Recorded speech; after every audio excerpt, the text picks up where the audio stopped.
We know, Mr. Vice President, that this administration did not, basically this administration inherited a mess. We know that obviously the fall in oil prices is not this administration's fault, but the fact remains that you are now halfway through this term. So what would you say was the single greatest achievement of this administration so far? I think the single greatest achievement of the administration so far is really setting the foundations for the economic recovery of the country. And I think those foundations are important because first, we were dealing with a mono economy, mono export, mono revenue practically. But more importantly, we're also dealing with a system of public finance that was essentially opaque and, if you like, a fair amount of corruption, perhaps even so much corruption in some cases that it was difficult to, in some cases, even discover how it was that the economy survived the extent of that corruption. So I think really the point is that we're rebuilding that economy. We've laid what I believe is a very solid foundation for the rebuilding of the economy, especially the public finance system. Beginning, of course, with ensuring that we block all of the loopholes. We have continuous audits now. We have an efficiency unit that ensures that there is efficiency in government expenditure. We have the TSA, the Treasury Single Account, that ensures that we're able to monitor government spending and government revenues closely. We're modifying, the tax system so that it's more efficient and you can collect revenues easier. And also, we've introduced a number of executive orders. One looking at transparency in government services, another looking at annual budgets of the small agencies, another on voluntary assets declaration, and one on local content, encouraging local content. I think really where we're at is a situation where we've cleared the mess, we've cleared the debris, and we are laying solid foundations for modernizing the Nigerian economy. When will Nigerians, you think average Nigerians, actually be able to see the results? Okay, it's working again. When will the average Nigerian actually be able to feel the results? You talked about the economic growth and recovery plan. Yeah. Obviously, you've implemented many executive orders. There's a lot of laws that have been signed. But when will the average Nigerian, particularly the poor Nigerians in the north of the country, actually be able to feel the results? Let me give you an example of what is going on. For example, look at agriculture. I mean, it's very clear that agriculture has taken a quantum leap, and we are producing far in excess of where we were even just a year ago. I mean, agriculture in most of and you refer to the northern states, in most of the northern states, agriculture has become, a significant economic contributor. And what we're experiencing, for example, take rice production. We're experiencing, in this season, we're going to find almost a tripling of actual harvests in rice, and you're going to see that replicating itself. In a lot of the communities where agriculture has taken root, you take Kebbi State, take Zamfara State, take Jigawa, and several of the other states, you'll find that there is such, that prosperity is returning to those places. We recently opened the largest rice milling plant in Kebbi State a couple of weeks ago. Now, that milling plant needs 50,000 farmers to satisfy it.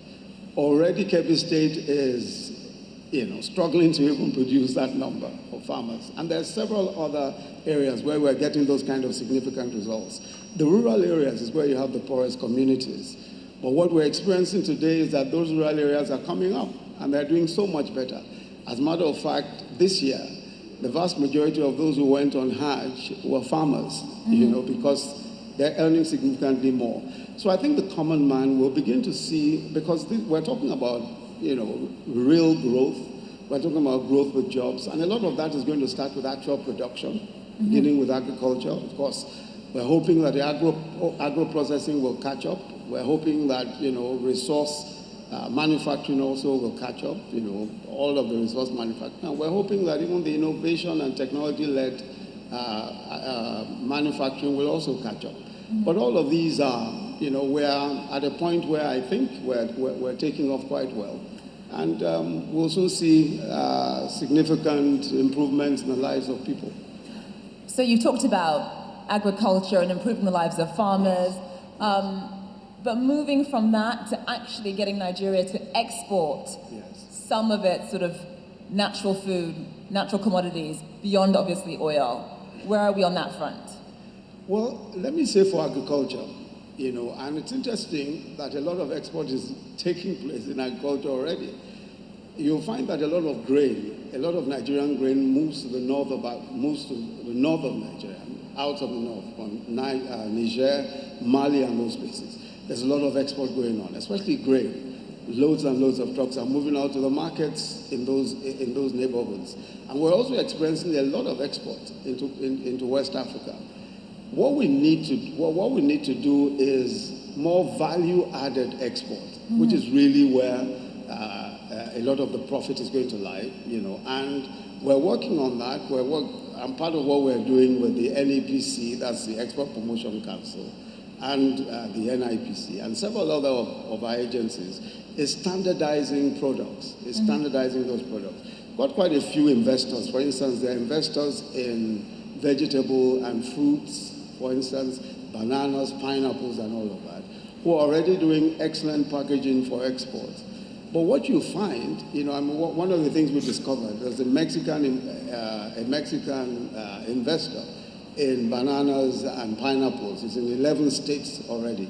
But what he was saying to us is, look, the local market is so large, so huge, that I don't even need to export at this point. Just satisfying the local market is huge. So I think we have a situation here where even our domestic market is large enough to create the kind of opportunities that other countries will salivate about. So I think we're in a good place. We're certainly behind the curve in terms of realizing the potential in agriculture, the potential in agro-processing. But the past year and a half, I think that more and more innovation, more and more opportunities are rising, and more people are going into farming, and more investors are coming into farming. So we think we're in a very good place.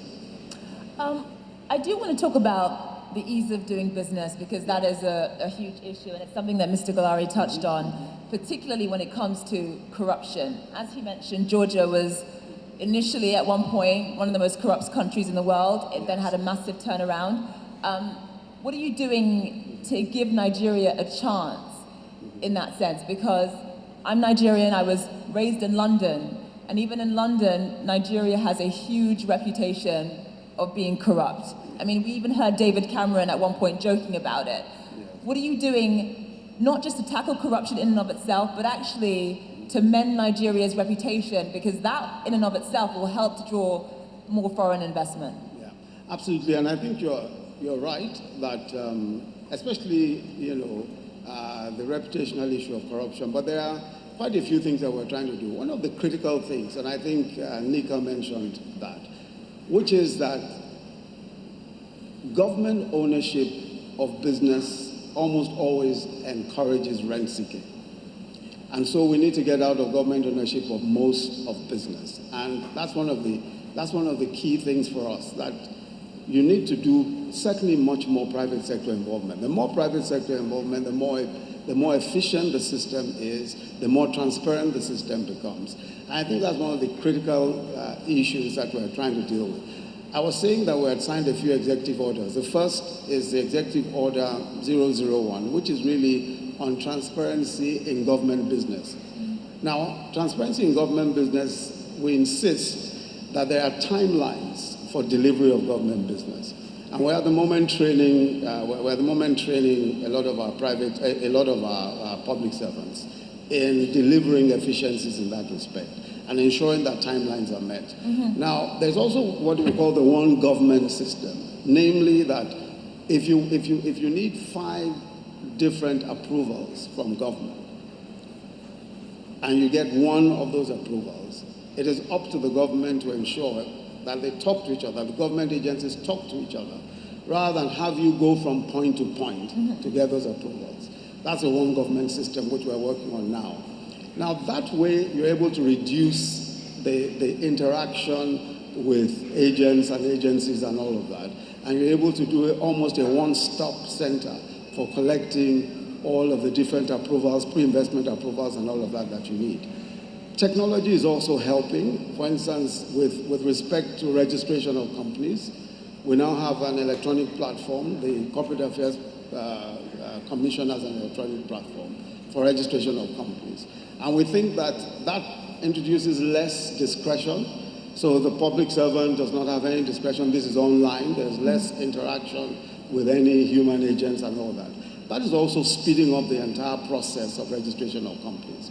But we think that the most important thing is that the more you give, the more you introduce technology, you reduce the opportunities for rent seeking, we privatize as much as possible. We think that will help efficiency. But the other thing also is that we must punish offenders. We must punish offenders. There must be consequence. And this is really the point. Sometimes, you find yourself in a situation where we're saying, look, we're charging so many people to court, The court system is relatively slow. So we need to build that, we need to build our institutions, we need to build our court system, we need to build our trial process so that it's much faster. I mean, fighting corruption is a multi-sectoral thing. You need the law enforcement institutions, you need the justice system, you need the prosecution. That's the executive. But we have to work that whole system. You can't, it's not one trying to just push.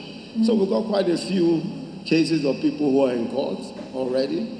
We've got quite a few public officers who have been put on trial. Have there been any convictions, though? Convictions have been slow, very, very slow. Why is that? That's what I'm saying, that the institutional process is extremely slow. We have a situation, I was a prosecutor in Lagos. I was attorney general in Lagos.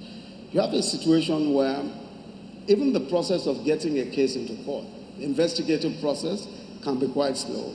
Sometimes you find that policemen are transferred, those who are IPOs, investigating police officers, are sometimes transferred.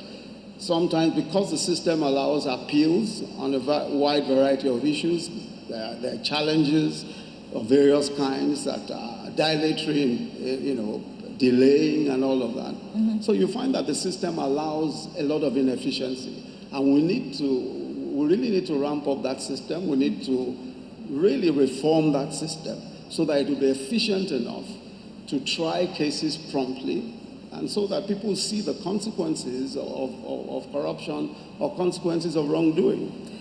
Is there a priority? Is it a priority in this administration to make sure that the judicial process speeds up enough to deter corruption? Because a lot of people that I've spoken to say that the fact that it's so slow, the fact that there hasn't been any convictions, even though you see all these sort of high-profile stories of apartments being raided and millions of naira being confiscated, the fact that there hasn't been any conviction and the fact that it is such a slow process means that the government hasn't done enough to deter corruption.